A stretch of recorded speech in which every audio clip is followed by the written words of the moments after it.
Hello' everyone, মই অবিনাশ। আজিৰ ভিডিঅ'টোত আমি CWA কাউন্সেলিং কেনেকৈ কৰিব লাগে তাৰ বিষয়ে আলোচনা কৰিম। তোমালোকে প্ৰথমে গুগলত গৈ CWA কাউন্সেলিং বুলি চাৰ্চ কৰিবা।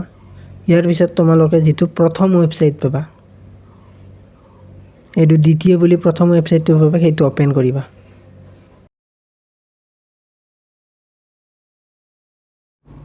ইয়াৰ পিছত তোমালোকে choice filling and log in বুলি যিটো অপশ্যন আছে ইয়াত ক্লিক কৰিবা। ইয়াত ক্লিক কৰাৰ পিছত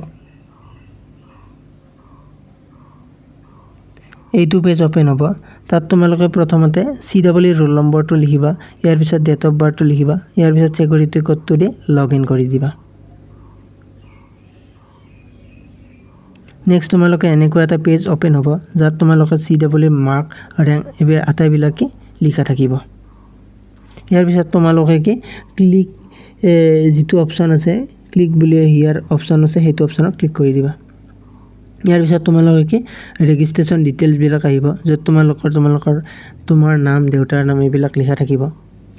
ইয়াৰ পিছত যদি এটা অপশ্যন আছে you permanent resident of Assam বুলি, যদি যিটো হয় সেইকাৰণে ইয়াত ইয়েছ দি দিবা, আৰু বাকী যিবিলাকত তোমালোকৰ ইয়েছ দিব লাগে দি দিবা, আৰু দিব লাগেবিলাক দি দিবা।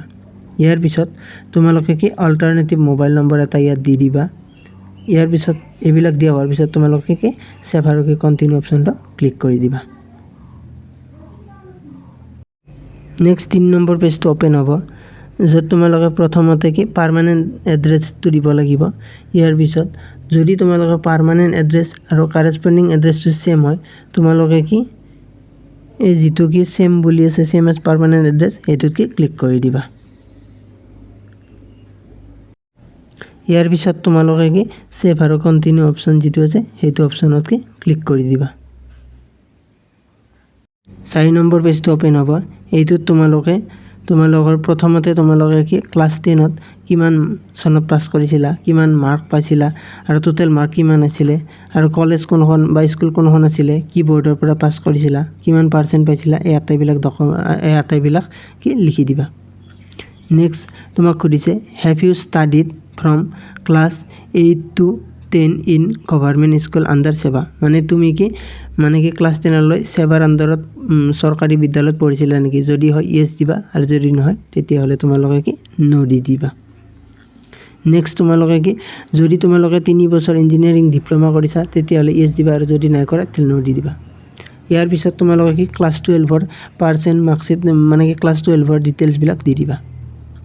নেক্সট তোমালোকক সুধিছে have you studied class 11 and 12 in state government school college, তুমি ক্লাছ 11 আৰু 12 চৰকাৰী বিদ্যালয়ত পঢ়িছিলা নেকি? যদি পঢ়িছিলা তেতিয়াহ'লে ইয়েছ দিবা, আৰু যদি নাই পঢ়া নো দি দিবা।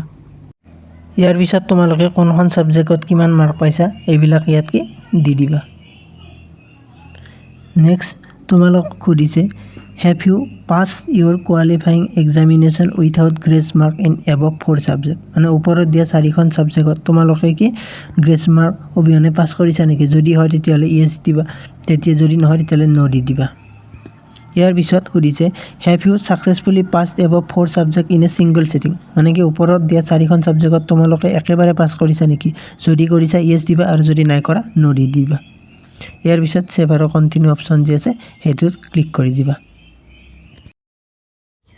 যিটো নেক্সট পেজ আছে, এই নেক্সট পেজটো যিবিলাকে পলিটেকনিক কৰিছে, অৰ্থাৎ ডিপ্ল'মা কৰি আছে সেইবিলাকৰ বাবে। যদি কৰা নাই তেতিয়াহ'লে তোমালোকে এইটো পেজ ফিল আপ কৰিব নালাগে। ইয়াৰ পিছত 5 নম্বৰ ষ্টেপ, য'ত তোমালোকে কলেজৰ প্ৰিফাৰেঞ্চবিলাক দিব পাৰিবা, ব্ৰাঞ্চ ৱাইজ কলেজৰ প্ৰিফাৰেঞ্চবিলাক দিব পাৰিবা। প্ৰথমে তোমালোকে সেইটো অপশ্যনত ক্লিক কৰি দিবা। ক্লিক কৰাৰ পিছত তোমালোকে ধৰি লোৱা তোমাক Jorhat Institute of Science and Technology কলেজখনত তোমাক লাগে চিভিল ব্ৰাঞ্চ লাগে, তেতিয়াহ'লে তুমি প্ৰথমতে ইনষ্টিটিউটখন চিলেক্ট কৰিবা। ইয়াৰ পিছত যিটো ব্ৰাঞ্চ আছে ব্ৰাঞ্চটো চিলেক্ট কৰিবা, চিভিল লাগিলে চিভিল চিলেক্ট কৰিবা। ইয়াৰ পিছত এড অপশ্যন যিটো দেখিছা সেইটো এড কৰি দিবা। নেক্সট ধৰি লোৱা তোমাক Jorhat Institute of Science and Technology কলেজখনতে তোমাক লাগে মেকানিকেল ইঞ্জিনিয়াৰিং লাগে, ব্ৰাঞ্চত মেকানিকেল দিলে তাৰপিছত এড কৰি দিবা। এনেকৈ তোমালোকে প্ৰিফাৰেঞ্চবিলাক দি দিবা। ইয়াৰ পিছত প্ৰিফাৰেঞ্চবিলাক দিয়াৰ পিছত ছেভ এণ্ড কণ্টিনিউ কৰি দিবা। ইয়াৰ ছেভ কৰি দিবা তোমালোকে।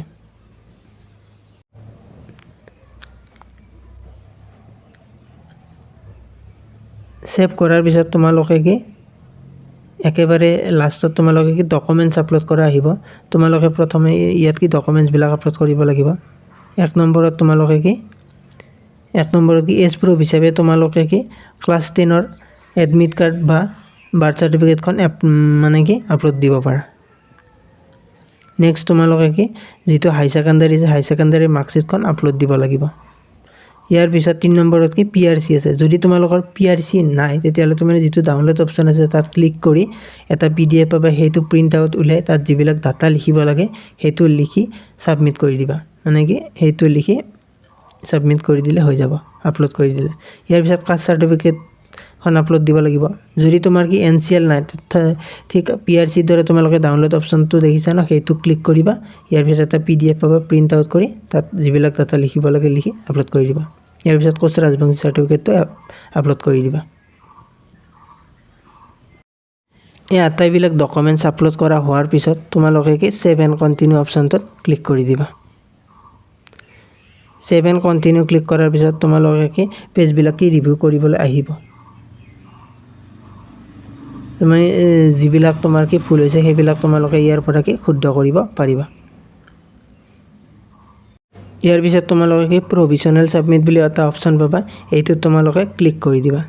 এইটো ক্লিক কৰাৰ পিছত তোমালোকক কি ৰেজিষ্টাৰ মোবাইল নম্বৰৰ এটা OTP যাব, সেই OTPৰে তোমালোকে কি ভেৰিফাই কৰিব লাগিব।